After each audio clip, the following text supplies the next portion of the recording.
Salut Steph. Salut Damien, ça va? Ça va bien et toi? Très bien, merci. Bon Steph, si je te dis Green Swing Club, tu penses à quoi? Toi, t'as envie d'aller au golf? Ouais, pas mal, t'as un bout, mais aujourd'hui, alors c'est pas au golf, mais on va aller en golf.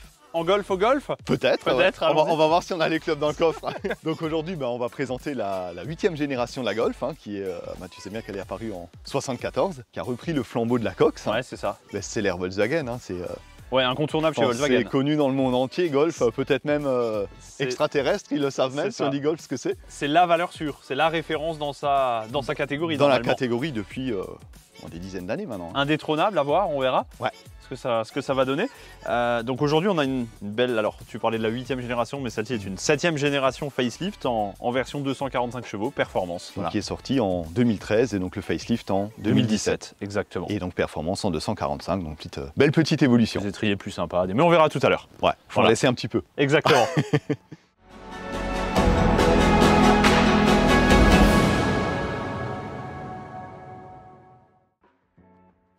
Bon Steph, ça reste une Golf. Ouais, pas de rupture de style, on est chez Volkswagen, sur la 7e génération, ça se voit. Elles se suivent de toute façon. Ouais, c'est vrai que d'une génération à l'autre, on va dire, elle garde une part des codes, donc on la reconnaît instantanément. Alors, là, comme on est sur la facelift, on va faire le jeu des 7 erreurs avec la version restylée du coup. Ouais, bah écoute, l'optique qui a été reliftée. Exact. La double signature LED. Bah ça, c'est le grand passage, la mode, le pare-choc aussi qui est changé, donc aussi avec les anti-brouillards. Les jantes 19, on les retrouve sur la première version déjà. Et alors, tu sais ce que c'est comme modèle? Les Santiago? Exact, bien vu. Au Chili, là, je crois. Ouais, c'est ça, c'est au Chili, ça promet, c'est les étriers rouges qui te font dire ça. Ah, c'est possible, c'est le côté piquant de la voiture. C'était ton pense-bête. C'est ça. En fait, chez Volkswagen, ce qui est sympa, c'est que chaque jante porte le nom d'une ville. Exactement, on a Toronto, Ottawa, Détroit. Voilà. C'est ça. Mais je connais pas les jantes Lyon, moi, ou Strasbourg, tiens. Lyon, je crois qu'elles existent, Damien. On va leur suggérer. Il me semble. En tout cas, effectivement, sympa, le blanc nacré. On est sur une... C'est une belle fonquille, mais c'est vrai que c'est des autos qui sont sobres, parce qu'à part le pare-choc, on va dire les toutes petites jupes, le petit logo GTI, ouais. Bon, les sorties d'échappement pour moi. En fait, c'est une sportive un petit peu civilisée, d'un point de vue stylistique. Un peu comme la 308 GTI quand tu la compares. Ouais, c'est vrai. On a des autos qui se fondent dans la circulation sans aucun problème. C'est une belle ligne, mais ça reste super sobre, sans gros artifices. La performance récupère deux sorties d'échappement un peu plus grosses oui, sur exact. La première version, et des feux arrière à LED. C'est vraiment, après, pour les reconnaître, c'est deux autos de connaisseurs, effectivement. Des autos de connaisseurs, exactement. Mais dans un style toujours sobre, épuré et classe au final. Ouais, c'est vrai. Qui fait l'unanimité. Après, je crois que dedans, on a quand même quelques codes aussi qui... ceux-là, ils sont incontournables, Damien. Qui restent bien. Voilà. Le premier truc, de toute façon, qui saute aux yeux, c'est la sellerie. C'est le tissu écossais de la Golf 1. Depuis la Golf 1, en fait. C'est ça qu'on retrouve sur la première génération. Le même, c'est bien de rester un peu dans les traditions là-dessus. Installe-toi, voir s'ils sont aussi confortables que sur les Golf 1 d'époque. Je pense qu'on est quand même beaucoup plus confortable qu'une Golf 1, quoique j'aime bien. Mais il y a quand même une évolution entre-temps, ouais. On est bien maintenu. Après, c'est vrai que l'intérieur, c'est la rigueur germanique. C'est une auto qui est super bien finie, des bons matériaux, du moussé un peu partout. C'est sans fioriture, mais c'est sobre et efficace. Voilà. Et après, c'est vrai que ce qui est bien, c'est que là, ils l'ont relevé avec le chrome mat aussi. Donc c'est vrai que ça fait, malgré que tout soit noir, en fin de compte, ça donne ce petit côté un peu plus chic même. Alors pour ceux qui ne voudraient pas la version tissu écossais, on peut récupérer un intérieur Alcantara, cuir Alcantara. Le Honeycomb, ouais. Honeycomb. Il est super joli, style nid d'abeille. Nid d'abeille, exactement. Ou alors un full cuir. Ou alors un cuir Vienna noir, ouais. Tout à fait. Bon, particularité boîte DSG, Damien. C'est vrai que sinon, on aurait notre petit rappel de la balle de golf de la boîte méca là. Donc, la balle de golf. On va la rajouter au montage. Voilà, c'est ça. Exactement. Mais c'est vrai qu'en plus, c'est une auto qui est bien équipée de série. Donc, sur ces versions perf, on a déjà, elles ont toutes la CC, le front assist. On a la dalle numérique aussi, le virtual cockpit. C'est l'évolution de la phase 1, ça, puisque ça n'existait pas sur la phase 1. Exact. C'est bien qu'ils aient rajouté. Ils sont toujours dans le coup au niveau multimédia. Et puis sur celle-ci, on a un grand GPS Discover Pro, un système IFI audio, un toit panoramique. Un toit panneau, elle a le DCC aussi, je crois. Elle a le DCC, tout à fait. Avec le keyless, le démarrage sans clé. En fait, on peut optionner ça comme une grosse berline de luxe. Ouais, c'est vrai. Il y a toutes les assistances à la conduite dans le vent actuellement. Et c'est vrai que Volkswagen est toujours précurseur là-dessus, surtout dans la sécurité passive aussi. C'est ça. Je crois que, je vais le dire, c'est une voiture, en fait, faut pas faire des tonneaux, il y a tellement d'airbags que tu meurs étouffé sinon. On va pas essayer aujourd'hui.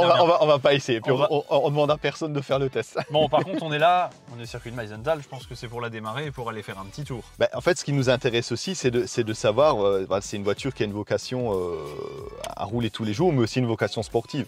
On va essayer de voir un peu où est la limite, voilà, tout à fait. De l'usage. Parce que c'est vrai que c'est une question qu'on va nous poser. Tu sais quoi, ça ronronne un peu plus que la phase 1 en 230 chevaux. Ouais, c'est vrai. L'échappement était un tout petit peu mieux travaillé. Retravail, bon, donc il n'y a pas que les sorties dessus. Il n'y a pas que les sorties, non, elles sont pas factices celles-là. Mets ta ceinture, Damien. Allez, n'oublie pas de fermer la porte. Oh, c'est mieux, effectivement. On dit tester les airbags, on va pas tester les portes non plus. Et on y va. Allez, place à l'essai.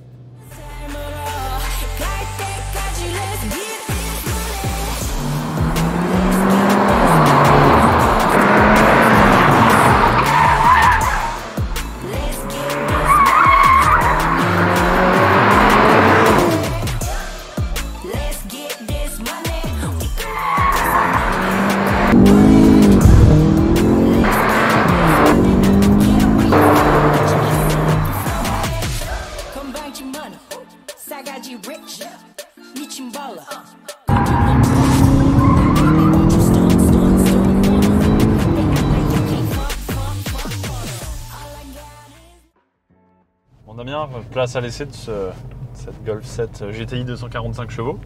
On connaissait bien les versions 230, on verra s'il y a du mieux, mais j'espère et je pense que oui. Ah bah non, il y a toujours de l'évolution chez Volkswagen, donc ça devrait suivre la lignée. Il y a déjà plus de puissance sur le papier, donc forcément... Plus de puissance, plus de couple aussi. On est toujours sur un 2 litres turbo, on reste sur le même principe. Par contre là, on est à 370 Nm. C'est ça. Ça commence à faire déjà pas mal sur les roues avant. Sur les roues avant, ouais, c'est ça. Et alors bien aidé, parce que là, alors on parle souvent de différentiel de DGL, donc un différentiel mécanique. On parle des fois de différentiel électronique, donc si on retourne sur la Clio RS par exemple. Le 4RS Trophy, ouais. Qui est donc en fait c'est une utilisation améliorée de l'ESP, on va dire. C'est ça. Et là, ce qui est intéressant, c'est que Volkswagen a toujours des solutions techniques assez innovantes. C'est le VAQ, je crois. Exactement, qui remplace le XDS de la Golf 6 édition 35, GTI édition 35. Oui. Et en fait, c'est un mix. Donc c'est un actionneur en quelque sorte, non? Voilà, c'est ça? Voilà, c'est un différentiel qui est actionné électroniquement. C'est ça. Donc un différentiel à plateau. Et solution qui permet ça passe vraiment bien, quoi. Ouais, ça passe bien, ça passe mieux que la Clio 4RS mais on essaiera un petit peu plus tard, mais je crois que c'est un peu plus précis. Et tout ça épaulé par une belle boîte DSG, alors qu'il n'est plus à 6 rapports comme sur les anciennes versions, mais à 7 rapports. Ouais, c'est vrai, ils ont rajouté dessus. Ce qui permet aussi d'avoir une auto qui reste très sobre. Exactement. Parce qu'on a une conso mixte annoncée de 6 litres 3 ou 100 et qui en utilisation quotidienne soft se vérifie bien. Tout à fait. C'est pas une voiture qui consomme 10 litres au plus que ce qui est annoncé. Ouais, tout à fait, c'est ça. Non, ça, et pour les gens qui l'achetaient neuve aussi, en émission de CO2, c'était 144 grammes de CO. Oui. Donc c'est vrai que c'est une voiture qui restait aussi sobre pour l'environnement, on peut dire, de ce côté-là. Exactement. Et donc là, tu vois, on est en mode confort sur le châssis. On a un amortissement piloté DCC qui est optionnel sur la voiture. Et donc on a un amortissement qui reste relativement confortable, malgré les jantes de 19 pouces et les flancs des pneus à taille basse. C'est vrai qu'on sent qu'elle est, elle est ferme mais confort. Mais très confort. Là, c'est pas une voiture qui me ferait peur pour aller faire de la route ou pas utiliser même au quotidien, quoi. C'est pas un châssis de Renault Sport en Trophy ou en Cup, ça c'est certain. C'est ça. Donc effectivement c'est sympa. Et on peut basculer, on a du coup le mode sport. Donc là on peut durcir donc la suspension et on peut également choisir sur le mode individual la rapidité avec laquelle les rapports vont changer, si on n'influe que sur le moteur, que sur la boîte, que sur la direction. Donc tu peux vraiment te la programmer à la carte. Ah génial ça, ouais. C'est vrai que c'est très sympa. Donc tu vois là en mode sport, si on accélère un petit peu, on a une auto qui fait un petit bruit sympa. Ouais, c'est vrai que c'est chouette, ça ronronne bien quand même. C'est pas mal travaillé. Et il rechine pas à prendre les tours, Non. C'est vrai qu'il est plein. Le couple est de 1600 à 4300 tours, mais là on voit que jusqu'à 6, il n'y a aucun problème. Ouais, elle prend les tours sans aucun problème. On a presque l'impression quand on est assis au volant d'avoir un petit peu plus que 245 chevaux avec la poussée du turbo. Ça marche vraiment bien. C'est vrai que c'est une voiture qui est vraiment agréable en fin de compte. Ouais. Puis tu vois, pas de perte de motricité. Là on était sorti de virage, tu réaccélères et c'est vrai que le VAQ fait bien le boulot. Mais c'est vrai que c'est bien parce que c'est une voiture à utilisation, drôle de mot, à utilisation polyvalente. Ouais. Et c'est vrai que d'aller aussi loin dans la motricité, vu la vocation, c'est assez fort, c'est top. Exactement. On a un train avant assez précis, Damien, aussi. Hein. Mhm. C'est vrai que la direction est assez sympa, elle s'est un peu raffermie en mode sport et du coup on a quelque chose de très précis. C'est une auto qui est assez légère en fin de compte. Ouais, on sent que c'est un châssis prévenant. Ouais, prévenant, tout à fait. Alors, qu'il est pas, t'as pas l'impression qu'il va te mettre en difficulté, en défaut. Ouais, c'est ça, on n'est pas là pour chercher forcément le chrono, mais c'est vrai qu'effectivement c'est... C'est vrai que si on rajoute ça, c'est super homogène, parce qu'en plus on parlait de sécurité active tout à l'heure avec ma petite blague. Hein. Désolé pour les airbags, Voilà. mais c'est vrai qu'en sécurité passive, on a aussi pas mal de choses encore. On a des détecteurs d'angle mort, on a front assist, voilà. Donc c'est une voiture qui met en confiance aussi bien techniquement de la sécurité passive, ça porte bien son nom, que maintenant effectivement au volant ou même à côté, on se sent bien. Hein. Ouais, pour une fois, j'ai pas peur. Voilà. Et encore plus, on se sent bien en sécurité avec ces gros freins, hein, ces étriers de freins qui... C'est du 4 pistons de mémoire, non? Oui, 4 pistons à l'avant, ouais. Non, c'est à l'avant. Ils sont rouges sur la version performance. Voilà, donc on les reconnaît. Fait la différence avec un 230 chevaux à ce niveau-là. Et c'est vrai que le freinage est plutôt pas mal. On a un beau mordant. Non, une bonne polyvalente. J'irai pas rechercher le moindre dixième au tour avec, mais c'est... Non, mais c'est une auto, tu peux trouver le plaisir au quotidien, en fin de compte. Exactement. Parce qu'elle, tu resteras pas coincé derrière une voiture, un tracteur, tu as assez de puissance pour sortir. Exactement. Et les petites routes, tu peux les faire de façon dynamique. C'est ça. C'est une voiture aussi à vocation familiale, c'est vrai qu'on n'en a pas parlé encore, mais on a des belles places à l'arrière, on a un coffre qui est assez généreux. C'est ça. Et tu vois, quand tu accélères, c'est... Ah non, bah c'est super réactif. Ça marche bien, hein.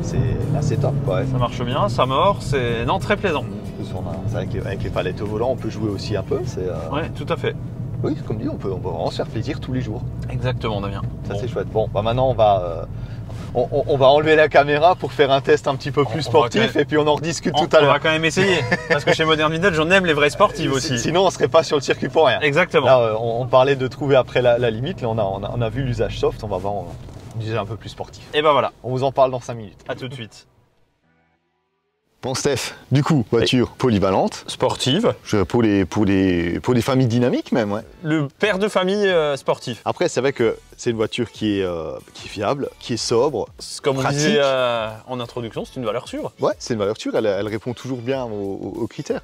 Après, c'est une des composantes de la gamme sportive aussi de la Golf. Faut pas oublier qu'on a aussi, si on veut une voiture un peu plus radicale, il y a la Golf TCR, il y a de la Club Sport. En 4 roues motrices, il y a de la Golf R. 7R, ouais, tout à fait. Donc c'est vrai que elle a vraiment une place de cœur au niveau de cette gamme. Ouais, ça va être, je pense même, on va dire dans les essences Golf, ça va peut-être certainement celle qui se vend le plus. Ah bah c'est la voiture, la Golf la plus vendue, c'est certain. Moi je te disais, je compare ça un peu à une 308 GTI, tu vois. C'est un peu la sportive discrète, polyvalente, bonne à tout faire. On se rend compte que quand on l'emmène un peu plus fort, évidemment, on peut lui retrouver des petits défauts, c'est tout à fait normal. Mais elle, comme tu disais tout à l'heure, elle n'est pas prévue forcément pour ça à la base. Mais c'est vrai qu'au quotidien, on peut l'utiliser beaucoup, vu sa consommation qui est très faible en fait, hein, si on a une conduite soft. Oui, c'est ça. Et surtout après, il faut se dire, c'est une critère 1. Donc on peut encore l'utiliser pendant un sacré bout de temps pour des déplacements, pour aller en ville. Donc, Mais Damien, la conduite sportive, c'est pas en centre-ville. Vaut mieux éviter, effectivement. Moi, j'ai rien dit. Hein. Voilà, c'est ça. Mais elle allie très bien les deux. C'est vrai. Elle allie très bien les deux. Super compromis pour une voiture polyvalente au quotidien. Fidèle à elle-même. Avec ce plaisir continu. Exactement. Bon, Steph, prends ta checklist. C'est vrai, on a failli oublier quelque chose, Damien. Ouais. Alors, voiture green. On peut le dire. On y va. Des clubs de Golf GTI. Ça rentre sans problème. Et il y en a. Et il y en a des clubs. Et il y a des clubs de Golf GTI. Voilà. Validé. On peut la conduire avec ou sans gants. Validé aussi. Voilà. Donc Volkswagen a bien fait de l'appeler Golf. Bah, je dirais même plus, c'est de la balle. C'est ça.